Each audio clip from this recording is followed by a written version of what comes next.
اعوذ باللہ من الشیطان الرجیم بسم اللہ الرحمن الرحیم وبہ نستعین وہو خیر المعین فاصل بیدان کے ہیچ جملہ کم تر از دو کلمہ نباشد لفظاً چو ضرب زیدن و زیدن قائمون یا تقدیراً چو یضرب کہ انت در مستتر است الی آخرہ۔ مصنف اب اس فصل میں ایک فائدہ بیان کر رہے ہیں کہ کوئی جملہ بھی دو کلموں سے کم نہیں ہوتا، کوئی جملہ بھی دو کلموں سے کم نہیں بنتا، لیکن دو سے زیادہ بن سکتا ہے۔ دو سے تین چار ان کی حد نہیں ہے، دو سے زیادہ جتنا بھی کلمات ہوں ان کی حد نہیں ہے، لیکن اقل کی حد ہے کم از کم دو کلمات ہوں تو پھر کیا بنتا ہے؟ جملہ بنتا ہے، دو سے کم نہیں بنتا۔ اب یہ شرط نہیں ہے دونوں لفظ ملفوظ ہوں یا ایک ملفوظ ہو دوسرا تقدیر میں ہو۔ مثلا ضرب زیدن، یہاں دونوں کلمات ضرب اور زید دونوں کیا ملفوظ ہیں، ضرب فعل ہے زید فاعل ہے، یہ کیا بن رہا ہے؟ فعل و فاعل مل کے جملہ فعلیہ بن رہا ہے۔ زیدن قائم، زید مبتدا ہے قائم خبر ہے، یہ دونوں مبتدا خبر مل کے جملہ اسمیہ بن رہے ہیں، دو کلمات سے بن رہے ہیں، دونوں ملفوظ ہیں۔ بعض کا اس طرح ہوتا ہے ایک ملفوظ ہوتا ہے دوسرا کیا ہوتا ہے؟ مقدر ہوتا ہے، جیسے اضرب، اب اضرب میں ایک مقدر ہے، انت اضرب کا جو فعل ہے اضرب تو مار، اور اضرب کیا ہے؟ ملفوظ ہے۔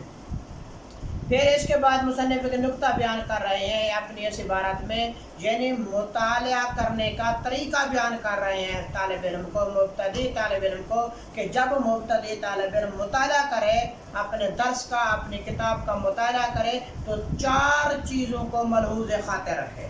پہلی چیز کیا ان میں سے؟ اسم اور اسم فعل حرف کو پہچانے، یعنی جب کتاب کا مطالعہ کرے تو دیکھے ان میں اسم کیا کون ہے، فعل کون ہے، حرف کون ہے، نمبر ایک۔ دوسرا نقطہ کیا ملحوظ خاطر رکھے جب مطالعہ کرے؟ دوسرا نقطہ یہ معرب اور مبنی کو پہچانے، ان میں سے معرب کون ہے، ان میں سے مبنی کون ہے۔ تیسرا نقطہ جو ملحوظ خاطر رکھنا ہے طالب علم نے وہ یہ ہے عامل اور معمول کی پہچان کر رہے ہیں، یہاں عامل کون بن رہا ہے اور معمول کون بن رہا ہے۔ چوتھا نقطہ جو ہے نا جو اہم ہے وہ یہ ملحوظ خاطر رکھے طالب علم کہ کلمات کا آپس میں کیا تعلق ہے، یعنی یہ جو دونوں کلمات ہیں ان کا آپس میں ضرب زیدن، اب زید کا ضرب کے ساتھ کیا تعلق ہے؟ ضرب فعل ہے، زید اس کا کیا ہے؟ فاعل ہے۔ کیا مثلا جب عبارت میں مطالعہ کر رہا ہے دیکھیں مبتدا کون واقع ہو رہا ہے، یہاں خبر کون واقع ہو رہا ہے، موصوف کون واقع ہو رہا ہے، صفت کون واقع ہو رہا ہے، فاعل کون واقع ہو رہا ہے، فعل کون واقع ہو رہا ہے۔ تو فائدہ کیا ہوگا ان چیزوں سے؟ پھر اس کو پتہ چلے گا کہ مسند کون ہے، یہاں مسند الیہ کون ہے، پھر اس کو پتہ چلے گا جملہ کا معنی تحقیقی معلوم ہوگا بھی جملہ کا معنی کیا بنتا ہے جب ان چار چیزوں کو ملحوظ خاطر رکھے گا۔ فاصل بیدان کے ہیچ جملہ کم تر از دو کلمہ نباشد، آپ جان لے کہ جملہ دو کلموں سے کم نہیں بنتا، چون ضرب زید و زید قائما، چاہے وہ لفظاً ہو ملفوظ ہو وہ لفظ جیسے ضرب زید ہے یا زید قائما ہے، یا تقدیراً یا کیا ہو وہ ایک جو کلمہ تقدیر میں ہو ایک ملفوظ ہو ظاہر و عبارت میں، جیسے اضرب کہ انت در مستتر است، اضرب میں انت مستتر ہے، ایک چھپا ہوا ہے کلمہ دوسرا کیا ہے؟ ظاہر ہے۔ واضح بیشتر باشد و بیشتر حدی نیست، یا جو جملہ ہے دو کلموں سے زیادہ بنتا ہے اور زیادہ کی کوئی حد نہیں ہے۔ اب یہاں سے مصنف نقطہ بیان کر رہے ہیں کیا؟ بیدانت چون کلمات جملہ بسیار باشد، یعنی یہاں مصنف اشارہ کر رہے ہیں مبتدی طالب کو بتا رہے ہیں مطالعہ کا وقت چار چیزوں کا کیا ہے آپ خیال کریں، ان کو ملحوظ ذہن رکھیں، ملحوظ خاطر رکھیں۔ کلمات جملہ بسیار باشد کہ تو جان کہ جب جملہ کے کلمات بہت ہوں، اسم و فعل و حرف را با یک دیگر تمییز تمیز باید کردن، تو آپ اس صورت میں اس فعل حرف کو کیا کر دیں؟ علیحدہ علیحدہ کریں، پہچانے اس میں اسم کون ہے، فعل کون ہے، حرف کون ہے۔ والنظر کردن کے مورب است یا مبنی، تو پھر آپ دوسرا نقطہ اس یہ ملحوظ خاطر رکھیں ان میں مورب کون ہے، ان میں مبنی کون ہے۔ وعامل است یا معمول، پھر آپ نے دیکھنا ہے یہاں عامل کون بن رہا ہے، معمول کون بن رہا ہے۔ باید دانستان کے تعلق کلمات با یک دیگر چگونه است تا مسند و مسند الیہ پیدا گردد۔ وہ کہتے ہیں پھر کیا کریں آپ یہ دیکھیں یہ جو کلمات و 2 کلمات 3 کلمات 4 کلمات جملہ میں ہیں، ان کلمات کا آپس میں کیا تعلق ہے؟ آیا صفت موصوف بن رہے ہیں، مبتدا خبر بن رہے ہیں، آپس میں ان کا کیا ہے، کیا تعلق ہے، آپس میں ایک دوسرے کے لیے کیا کیا بن رہے ہیں، کیوں؟ ومعنی جملہ بے تحقیق معلوم شود، جملہ کا معنی تحقیق سے کیا ہو جائے، معلوم ہو جائے، تاکہ پھر اس کے لیے آسانی ہوگی اس جملہ کا ترجمہ کرنے میں۔ آگے مصنف اگلی فصل میں کیا کر رہے ہیں، اسم کی علامات بتا رہے ہیں، فعل کی بھی علامات بتا رہے ہیں، حرف کی بھی کیا کر رہے ہیں، علامات کو بیان کر رہے ہیں۔ مصنف نے اختصار کو ملحوظ خاطر رکھتے ہوئے اسم کی صرف 10 علامات بیان کی ہیں اور فعل کی 8 علامات بیان کی ہیں، اور حرف کی کیا ہے، حرف کا کیا ہے، جو بھی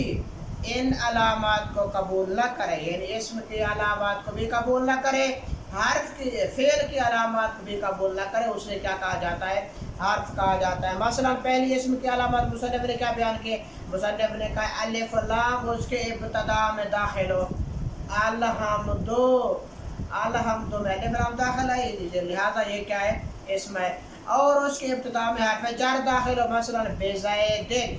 یا مسند الیہ ہو، زید قائم، زید مسند الیہ ہے لہذا اسم ہے، یا مضاف ہو جیسے غلام و زیدن، غلام مضاف ہے زید کی طرف لہذا یہ کیا ہے، اسم ہے، یا مصغر ہو جیسے قریش یہ قبیلے کا نام ہے، یا کیا ہو، منصوب ہو، منصوب یعنی فتح نہیں، منصوب یعنی نسبت دی جا رہا اس کی کسی چیز کی طرح، مثلا بغدادی شہر بغداد کا رہنے والا، پاکستانی پاکستان کا رہنے والا، ایرانی ایران کا رہنے والا، یعنی اس کی نسبت دی جا رہی ہو تو یہ بھی کیا ہے، اسم ہوگا۔ یا تثنیہ ہو جیسے رجلان 2 مرد یہ بھی اسم کی علامت ہے، یا جمع ہو رجال بہت سے مرد یہ بھی اسم کی علامت ہے، یا موصوف ہو جیسے جاء رجل عالم ایک مرد میرے پاس آیا، ایک عالم مرد میرے پاس آیا لہذا یہ عالم کیا ہے، راجل کیا ہے، موصوف ہے، عالم اس کی صفت ہے، اور راجل کیا ہے، اسم ہے۔ یا تائے متحرکہ اس کے ساتھ لگی ہوئی جیسے ضاربۃ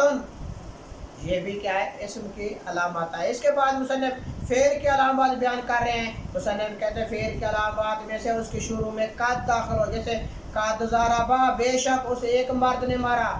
تحقیق اس ایک مرد نے مارا، جیسے دوسرے میں علامت کا فعل سی، دوسری فعل کی علامت ہے اس میں سین داخل ہو، سا یضربو ان قریب وہ مارے گا، یا سوف داخل ہو، سوف یضربو، یا کیا داخل ہو، حرف جزم داخل ہو، مثلا لم یضرب نہیں مارا اس ایک مرد نے، یا کیا ہے اس میں داخل ضمیر مرفوع متصل ملی ہوئی ہو، ضمیر مرفوع متصل کا ملا ہوا ہونا بھی کس کی علامت ہے، فعل کی علامت، جیسے ضربتو یا میں نے مارا، میں نے ایک مرد نے مارا، ضربتے یا تو ایک عورت نے مارا، یا تائے ساکنہ ملی والی ہو، مثلا ضربت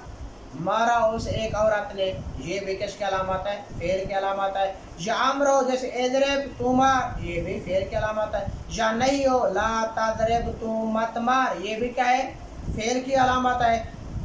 پس یہ جو علامات بیان کی یہ فعل کی علامت ہے، اور حرف کی علامت کیا ہے، حرف کی علامت یہ وہ اسم اور فعل کی علامات کو جو قبول نہ کرے وہ کیا ہے، حرف ہے۔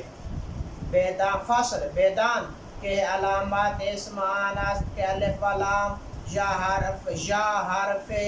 جر در اولش باشد آپ جان لیں اسم کے علامات میں سے ایک علامات یہ اس کے اول میں الف لام داخل ہو یا اس کے اول میں حرف جر داخل ہو، مثلا الحمد بزید، یا تنویر در آخرش باشد یا اس کے آخر میں تنوین ہو تو پھر بھی اسم ہوگا، جیسے زیدن یا مسند الیہ باشد یا وہ مسند الیہ ہو اسم تو وہ بھی کیا اسم کے علامات اسم ہوگا، زیدن قائم یا مضاف باشد، ہر وہ جو مضاف ہو وہ بھی اسم ہوتا ہے، مضاف اور اسم کا خاصہ ہے، غلام زیدن یا مصغر باشد یا مصغر ہو تصغیر شدہ وہ بھی اسم کی علامت ہے، قریش قبیلے کا نام ہے، یا منصوب باشد یا اس کی نسبت دی جا رہی ہے، بغدادی بغداد کا رہنے والا، پاکستانی پاکستان کا رہنے والا، یہ بھی کیا اسم کی علامت ہے، یا مثنی باشد یا تثنیہ ہونا بھی کس کی علامت ہے، اسم کی علامت ہے، رجلان یا مجموع باشد چون رجالن، یا جو ہے نا وہ کیا ہو جمع ہونا بھی اسم کی علامت ہے، بہت سے مرد جو یا موصوف باشد یا وہ موصوف ہو تو موصوف ہونا بھی اسم کی علامت ہے، جیسے جاء رجل عالم، میرے پاس ایک مرد عالم آیا، جاء رجل آیا ایک مرد عالم، تو یہ بھی موصوف بن رہا ہے، رجل عالم اس کی صفت بن رہی ہے، لہذا یہ موصوف اسم کا خاصہ ہے، یا تائے متحرکہ پیوند یا تائے متحرکہ اس کے ساتھ ملی ہوئی ہو، جیسے ضارباتن یہ بھی اسم کا خاصہ ہے، وعلامات فعلانس کے قد در اولش باشد، اب مصنف نے جب اسم کی علامات کو ذکر کر لیا ہے تو قد کی علامات میں داخل ہو رہا ہے، فعل کی علامات میں داخل ہوگا، فعل کی علامات پہلی چیز ہے اس کے اول میں قد داخل ہوگا، جیسے قد ضربا تحقیق اس نے مارا، یا سین باشد یا اس کے ساتھ کیا اس پہ سین داخل ہوگی، جیسے سیضرب ان قریب مارے گا، یا سوفا باشد یا اس پہ سوفا داخل ہو، جیسے سوفا یضرب یا حرف جزم یا اس پہ حرف جزم داخل ہوگا، لام یضرب یہ بھی اس نے نہیں مارا تو یہ بھی کیا ہے فعل کی علامت ہے، حروف جازمہ افعال پہ داخل ہوتے ہیں، یا ضمیر مرفوع متصل بے پیوند، یا جو ہے نا اس کے ساتھ ضمیر مرفوع متصل ملی ہوئی ہو، جیسے ضربتو میں نے مارا، میں ایک مرد نے مارا، ضربتے تو ایک عورت نے مارا، یا تائے ساکن چون ضربت اس ایک عورت نے مارا، یا تائے ساکنہ ملی گلو یہ بھی فعل کی علامت ہے، یا عمر باشد چون اضرب یا نہیں باشد چون لا تضرب، پس یہ عامر اور نہیں کا ہونا بھی فعل کی علامات میں سے ہے، و علامات حرفان است کے ہیچ علامتی از علامات اسم و فعل در نبود، وہ کہتے ہیں حرف کی علامات یہ ہیں کہ جو اسم اور فعل کی علامات کو قبول نہ کرے اسے حرف کہتے ہیں، یہ مصنف نے اختصار کے ساتھ یہ علامات کو ذکر کیا ہے، وَإِلَّا اگر جو تفصیل کی کتب ہیں، نحو کی تفصیلی کتب ہیں وہاں اسم کی علامات اور بھی ملتی ہے اور فعل کی علامات اور بھی ملتی ہے، مثلا اسم کی 24 علامات ذکر کی جاتی ہیں، فعل کی 17 علامات ذکر کی جاتی ہیں، لیکن پہلے بھی ہم نے گزارش کی تھی نحو میں ایک مبتدی طالب علم کے لیے ہے، اس لیے یہاں اس چیز کا کیا ہے خیال رکھا جاتا ہے، مصنف نے اختصار کے ساتھ کیا کیا ہے ان علامات کو کیا مصنف علیہ الرحمہ نے ذکر کیا ہے۔